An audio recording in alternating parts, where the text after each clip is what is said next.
آپ کی آخری بار ملاقات حسان سے کب ہوئی ہے؟ آپ کو کیا حسان کے بارے میں کچھ پتا ہے کہ آپ کو اس کے علاوہ کوئی فون کال آیا ہے؟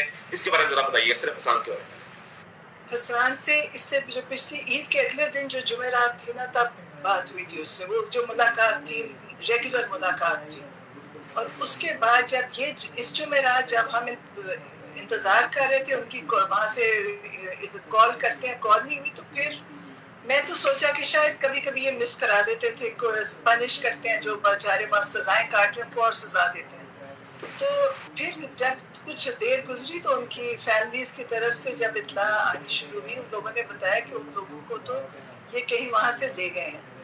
اب افسوس بھی کرتے ہیں کہ فوج بھی ہمارے ملک کی ہے اور ملک بھی ہمارا ہے، اور سزائیں ایسے دی جا رہی ہیں کہ جیسے انہوں نے بہت بڑے کوئی جرم کیے ہیں. مجھے تو ابھی تک یہ سمجھ نہیں آئی کہ جرم کیا تھا. اگر آپ کو پتہ ہے جرم، آپ بھی سوچیں کہ ان کا کیا جرم تھا کہ یہ انہوں نے ایک احتجاج کیا جو ہر دنیا میں ہر ملک میں ہوتا ہے، اور پرامن احتجاج، مکمل پرامن احتجاج تھا. اور سب نے کہا، ہم خود میں بھی موجود تھی ادھر، کوئی کسی نے نہ کوئی توڑ پھوڑ نہ ہو.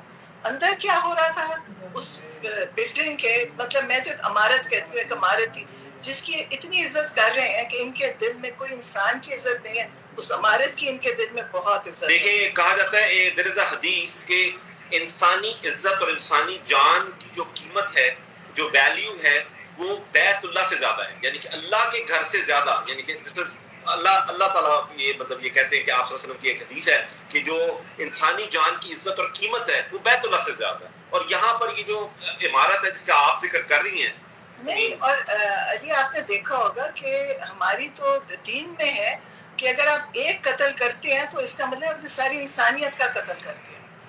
اور وہاں پہ جب ہم وہاں پہ تھے، ہم وہاں بیٹھے ہوئے تھے، سب آرام سے بیٹھے تھے، کوئی نعرے لگا رہے ہوں گے، کوئی وہاں گانے لگے، لیکن نہ کسی نے ہمیں روکا. سیکیورٹی وہاں سے انہوں نے خود اٹھائے. کیمرے یہ اس لیے نہیں دکھاتے کہ ان کو پتہ ہے کہ وہ سی سی ٹی وی کیمروں میں کیا چیز ہے جو ان کو پتہ ہے، اس لیے انہوں نے نہیں. اگر ان کے پاس اتنی ایویڈنس تھی تو سی سی ٹی وی کیمرے لگاتے، لوگوں کو دکھاتے جس نے جو جرم کیا. آج تک وہ نہیں دکھایا. اور وہاں سے اتنی گولیاں چلی، ہم بیٹھے تھے، ہمارے پیچھے سے اوپر گولیاں چلی، اور ایک بچہ تو وہی شہید ہوا تھا. آج تک انہوں نے ان شہیدوں کا نام نہیں لیا. ان کی فیملیز کو مشکل سے انہوں نے ان کی میتیں دی اور ان کو کہا کہ بولنا نہیں. وہ جوان بچے تھے، گھروں کے بچے تھے. اور آج جو بچے اندر ہیں اس وقت، جو اندر 18 سال سے لے کے ہر عمر کا لڑکا ہے ادھر، انہوں نے ان کے ساتھ کیا سلوک کیا، ان کا جرم کیا تھا. جو سب سے کم عمر بچہ تھا اس نے مور اٹھایا تھا جو واپس بھی کر دیا تھا. مور کیا چیز ہے؟ اچھا، یہ ان کے ہم مور بھی نہ اٹھائیں اور یہ ہمارے چوروں کو لے کر آ دیں اور یہ ان کو مسلط کر دیں تو خیر ہے. سن دیکھیں، اور وہ بیچارے لوگ کہاں سے چل کے آتے ہیں ملاقاتوں کے لیے، اور ان کی سزائیں انہوں نے عدالتیں اپنی لگا کے ان کے فیصلے محفوظ کیے ہوئے، لیکن ان بیچاروں کو وہاں بٹھایا ہوا، نوکریاں چلی گئی، لوگوں کے گھروں کے سلسلے ختم ہو گئے. انہوں نے کسی نے نہیں پوچھا کہ ان کے ساتھ کیا. وہ یہ بار بار کہتے ہیں ایم عالم کا جہاز. ایم عالم نے تو بڑی بہادری کی تھی، وہ تو غازی تھا، لیکن اس جہاز کی کیا اہمیت ہے؟ ایک جہاز ہے، پتھر کا بے جان ہے نا، وہ تو بے جان مورتیاں ان کو سمجھے. ان کی عزت ہو رہی ہے، اور جو انسان ہے ان پہ فزیکل ٹارچر، ان کو شہید کر دیا گیا. ان کے گھروں میں ان کے جو تکلیفیں ہیں وہ ان کو اندازہ نہیں کہ کس کس طرح لوگ تکلیف کاٹ رہے ہیں، کیونکہ انہوں نے تو پتہ ہی نہیں کیا کہ پیچھے ان کے گھروں کے حالات کیا ہیں. تو یہ تو اتنا تکلیف دہ چیز ہے، پتہ نہیں، ہم نے کبھی سوچا بھی نہیں تھا ہم اپنے ملک میں اس طرح کی ہماری زندگی ہو جائے گی کہ نہ ہم اپنے بچوں کو انصاف دلا سکیں گے. کہ ایسے بھی لوگ یہاں سے جا رہے ہیں، لوگ صحیح کہتے ہیں کہ ان کافروں کے ملک میں ان کے اندر ان کا امن اور ان کی انسانیت زیادہ ہے. انہوں نے تو اپنے ملک کو خراب کر دیا. اچھا میرا خدیجہ، کتنی ٹائم ہو چکا؟ تقریباً آلموسٹ 1 سال ہونے کو آ چکا ہے. یہ لوگ جیلوں میں ہیں، جیلیں بھی کاٹ رہے ہیں. وہاں پر ایک کرنل صاحب آتے ہیں، وہ آ کر اپنی کاروائی بھی کرتے ہیں. ٹرائل بھی مکمل ہو چکا ہے. ابھی آگے لے کر جانا کہاں پر چاہتے ہیں، کرنا کیا چاہتے ہیں اس کے ساتھ؟ اور سول عدالتوں میں 24 تاریخ کو سپریم کورٹ میں ہیئرنگ ہے، اس کے بارے میں بھی تھوڑا سا بتائیے. اور اب تک جو کیس کی ڈیولپمنٹ ہے، اگر ہم صرف حسان کی ہی بات کریں تھوڑی دیر کے لیے، اور اس کے بعد میں چاہتا ہوں کہ آپ بقیہ جتنے بھی پریزنٹس ہیں ان کی بھی بات بتائیں. اور میں حسان کی اس وجہ سے کہہ رہا ہوں کیونکہ ان کو لے کر یہ کافی زیادہ غصے میں ہے، غم و غصے کا یہ اظہار کرتے ہیں اس وجہ سے, اور آپ ان کے لوئل بھی ہیں. پلیز.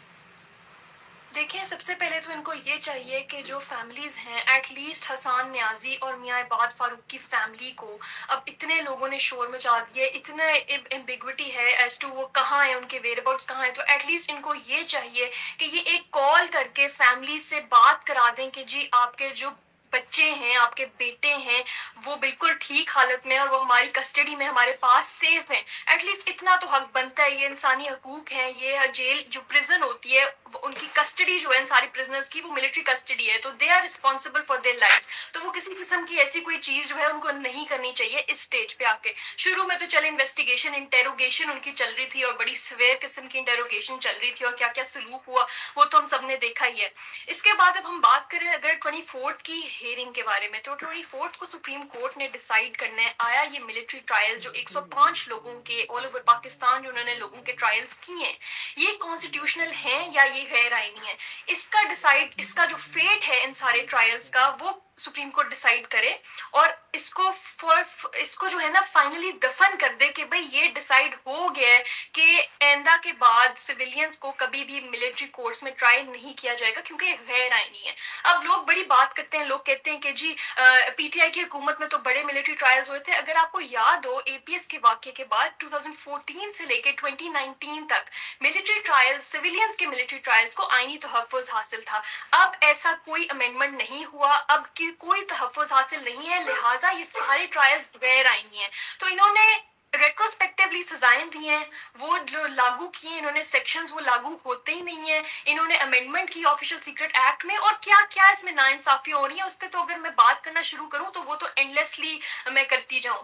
لیکن سرسری سی بات یہ ہے کہ ملٹری نے بالکل غیر آئینی طور پہ ٹرائلز کیے ہیں سویلینز کے, اور سپریم کورٹ کو چاہیے اور ہم ان سے یہ ایکسپیکٹ کرتے ہیں کہ وہ کانسٹیٹیوشن کو مد نظر رکھتے ہوئے ان لوگوں کے ساتھ انصاف کریں اور ان کو انکانسٹیٹیوشنل اور ultra vires to the constitution declare کریں. اور انشاءاللہ ہمیں امید ہے کہ 24 کو جو ہے وہ انصاف کا بول بالا ہوئے گا اور ان لوگوں کے جو فیٹس ہیں وہ ڈیسائیڈ ہوئیں گے, تاکہ ان کی جو اذیت ہے جو 11 مہینے سے ان لوگوں کو تنگ کر کے رکھا ہوا ہے, کوئی کسی کی فیملی راجن پور سے ملنے آ رہی ہے, کسی کی فیملی سوابی سے ملنے آ رہی ہے, کہاں کہاں سے کس کس علاقے سے جن کے بچے لاہور میں پڑھنے کے لیے آئے ہوئے تھے, اسٹوڈنٹس تھے, کوئی پنجاب یونیورسٹی میں زوالوجی کا اسٹوڈنٹ تھا, کوئی جو ہے وہ پڑھائی کر رہا تھا, کوئی الیکٹریشین تھا, 25-26 سال ان کی عمر تھی. انہوں نے زندگیاں تباہ کر دی ہیں, لوگوں کے فیوچرز تباہ ہو گئے ہیں, ان کی فیملیز ترس گئی ہیں اپنے بچوں کو ملنے کے لیے. ان کے کیا جرم ہے آپ مجھے یہ بتائیں کہ 9 مئی کو ہمارے لوگ نہیں شہید ہوئے تھے, ہمارے لوگوں پہ گولیاں نہیں, ہمارے لوگ بھی نہیں, ہمارے ہی صرف شہید ہوئے تھے, ہمارے ہی لوگ شہید کیے گئے تھے, اور ان کا کوئی سوال پوچھنے والا ہے. ان کے قاتلوں پہ کبھی ایف آئی آر ہوئی نہیں, ایک اٹھا کے انہوں نے کور کمانڈر کی ایف آئی آر جو ہے وہ کاٹ دی اور اس کے اوپر جو ہے وہ 10,000 لوگوں کا ٹرائل کر رہے ہیں. تو یہ ڈسکریمنیٹری ہے. دیکھیں آپ نے 10,000 لوگوں کو کہہ دیا کہ کور کمانڈر ہاؤس کے اندر انٹر ہوئے اور انہوں نے جو ہے وہ اس کا گیٹ توڑا اور اندر گئے. تو یہ جو 105 لوگ ہیں لاہور کے 28 ہی لے لے, آپ نے ان کو کس بیسس پہ ڈسکریمنیٹ کر کے ان کو آپ نے الگ کیا؟ کیا ایسا مواد تھا کہ آپ نے ان کو الگ کیا؟ تو باقی جو لوگ ہیں ان کا بھی سیم الزام ہے, ان پہ بھی انٹری کا الزام ہے, ان پہ بھی یہ الزام ہے کہ نعرہ بازی کر رہے تھے, توڑ پھوڑ کر رہے تھے. ان لوگوں کا تو ٹرائل اینٹی ٹیررزم کورٹ میں ہو رہا ہے, ہماری سویلین عدالتوں میں ہو رہا ہے. تو یہ بہت ہی جو ہے نا آربیٹری پریکٹسز ہیں کہ جی اس کو اٹھا لو, اس کو الگ کر لو, اس کو ملٹری کورٹ میں بھیج دو, جس پہ جس کا ہاتھ لگا انہوں نے جو ہے وہ کیا.